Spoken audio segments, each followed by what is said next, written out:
Hello students, welcome to my channel literature ज्ञान। पिछले videos में हम प्लेटो, क्रोचे, लोजाइंस और अरस्तु पढ़ चुके हैं। आज हम करेंगे I A Richards. Doctor I A Richards के साहित्य सिद्धांतों का उदाहरण सहित परिचय दीजिए। आधुनिक आलोचकों में रिचर्ड्स का अत्यंत उल्लेखनीय स्थान है और उसका जन्म 26 फरवरी 1893 में हुआ। उसकी शिक्षा पहले मैगडलेन कॉलेज और फिर कैम्ब्रिज में हुई तथा प्रौढ़ावस्था में उसे हार्वर्ड विश्वविद्यालय में सम्मान पूर्वक डी लिट की उपाधि प्रदान की। यहाँ यह स्मरणीय है कि रिचर्ड्स ने अर्थ विज्ञान एवं मनोविज्ञान के क्षेत्र से साहित्य में प्रवेश किया है और वह कई वर्षों तक हार्वर्ड विश्वविद्यालय में अंग्रेजी का प्राध्यापक भी रहा। सामान्यतः रिचर्ड्स ने उल्लेखनीय आलोचनात्मक ग्रंथ निम्नलिखित हैं: science and poetry, principle of literary criticism, basic rules of reason. इनमें से प्रिंसिपल ऑफ लिटरेरी क्रिटिज्म स्थायी महत्व की अधिकारिणी है और बहुत अधिक प्रसिद्ध है। काव्य एवं कला संबंधी विचार। वस्तुत डॉक्टर आई ए रिचर्ड्स मुख्यतः आलोचक हैं और उसने साहित्य की मनोवैज्ञानिक विवेचना द्वारा पाश्चात्य आलोचना को सर्वथा अर्थात पूरी तरह से नूतन अर्थात नया, आलोक होता है प्रकाश, आलोचना को सर्वथा नूतन आलोक प्रदान करने का प्रयत्न किया है।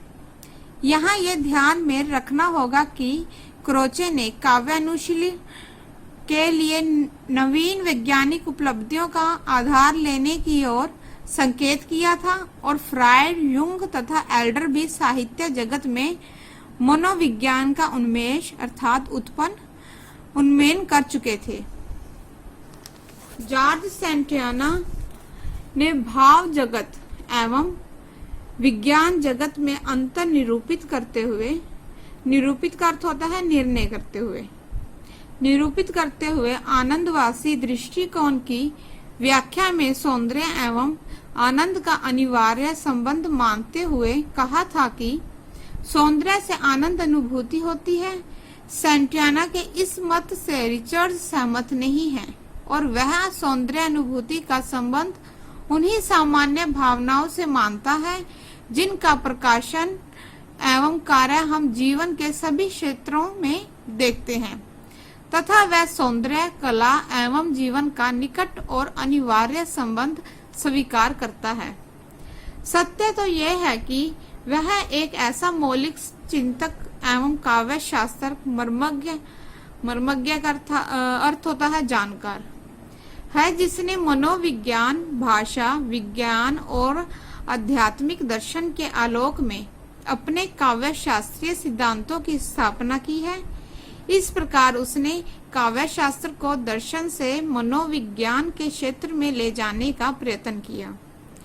रिचर्ड्स कविता का मूल्य उसकी मन को प्रभावित करने की क्षमता पर निर्भर मानते हुए ये मत प्रकट करता है कि जो कविता पाठक या श्रोता के मन को जितना अधिक प्रभावित कर पाएगी वह उतनी ही उत्कृष्ट अर्थात उत्तम कहलाएगी।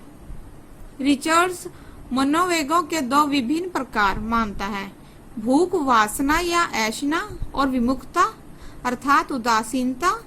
इनमें से प्रथम प्रकार के आवेग प्रवृत्ति मूलक होते हैं और उनमें हम कुछ पाने के लिए उद्यत अर्थात हमेशा तैयार हो उठते हैं तथा दूसरे निवृत्ति मूलक होते हैं।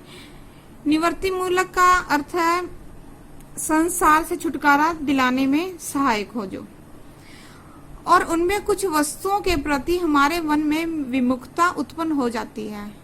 रिचर्ड्स उन ऐशनाओं को सर्वाधिक महत्वपूर्ण मानता है जो कम से